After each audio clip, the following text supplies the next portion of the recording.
Sabi mo may mahalagang bagay kayo pagagawa. Iutos mo na yan. Oo. Ang kailangan ko, mga buto ng tao at ihi ng pusa. Ano? Mga buto ng tao at ihi ng pusa. Oo. Mas marami, mas maganda. Kailangan ko agad ang mga yun.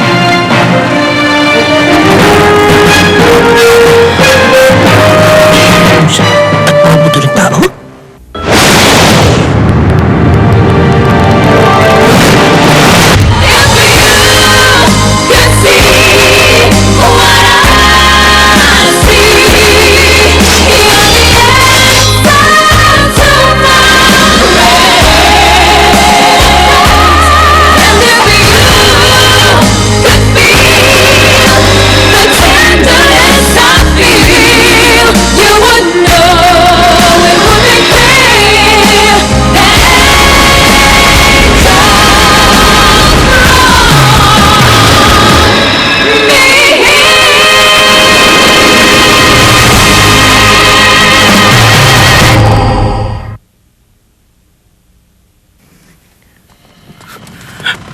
Anong ibig mo sabihin?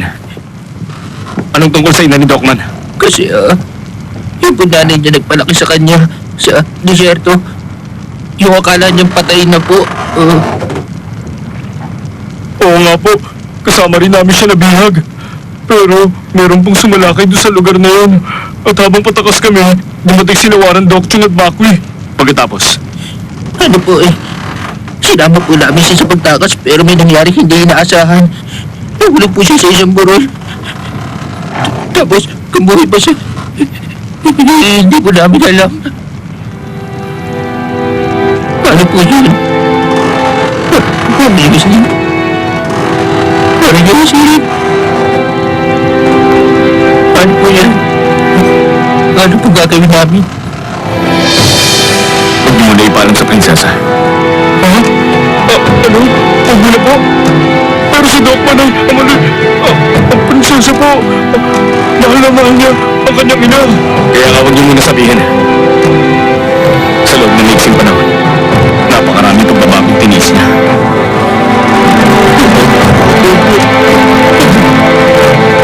Sige po.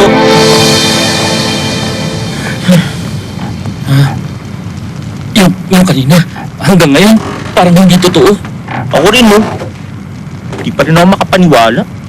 Kaya lang, ano ba naman yung utos ng prinsesa sa atin? Kakaiba talaga, no?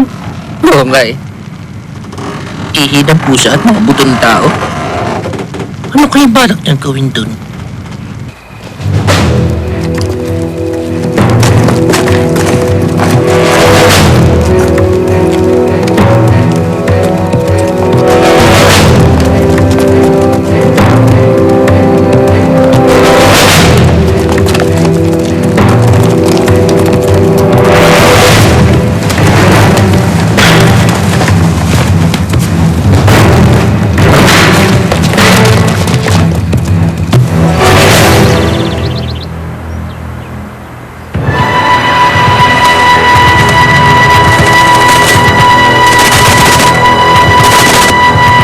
Anong nangyari sa kanila? Na parang namatay dito mga ibon na yan. Tsak ko na isa itong pakitain, kamahal.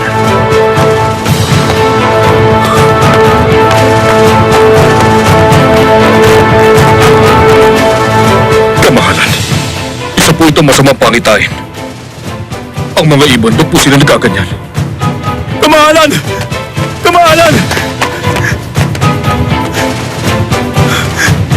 Kamahalan! Doon po sa harap ng dakilang bulwagan. Tingnan niyo nangyari. At ano naman ang nangyari sa harap ng dakilang bulwagan?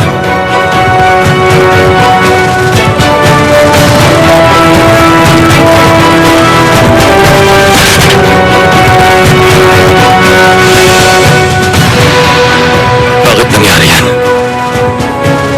Kamahalan, wala kayong dapat ipag-alala. Kahit saan lugar at kahit kailan, maaaring mamatay ang mga ibon. At nahuhulog ang mga tabla dahil sa kalumaan. Kamahalan, paumanhin ko sa sasabihin ko. Sa lahat ng mga hayop na nilikap, ang mga ibon ang naglilingkod sa araw. At nang bumagsak sila sa palasyo at namatay, sumalungat sila sa kanilang likas na asal. sa iyong masamang pangitain para sa inyong angkan. At isa pa, ang pagbagsak ng tabla at pagkasira ng ganyan ay nagbabadya ng isang paparating na sakuna para sa sila.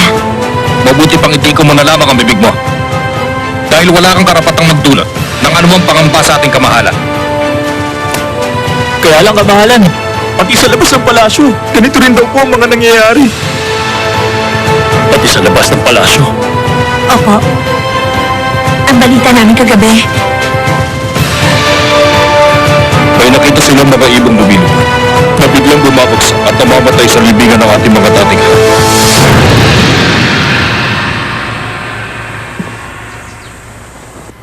May mga kakaiba nangyari sa loob ng palasyo ng hari. At sa buong Sorabol, lumilikha na ito ng kaguluhan. Malamang isa na naman yung pakana ni Michelle at ang mga kapanalig niya.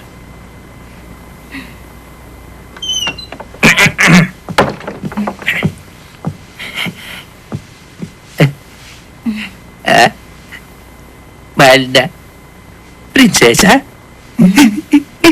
Yung pong inutos niyo sa amin, inaayos niya po at iniipon ang mga kasama natin bago ipakita sa inyo.